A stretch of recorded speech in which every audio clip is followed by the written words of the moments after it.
ठीक समय प्रार्थी घोषणा नहीं निष्पत्ति नेब बीजेडी दलर निष्पत्ति अनुसार टिकेट बंटन कर 147 विधानसभा और 21 लोकसभा निर्वाचन मंडली में बीजेडी प्रस्तुत अच्छी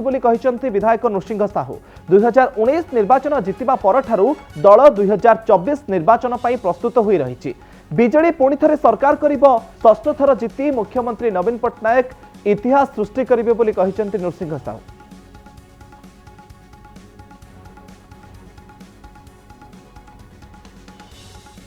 एवं आम ओडिशा रे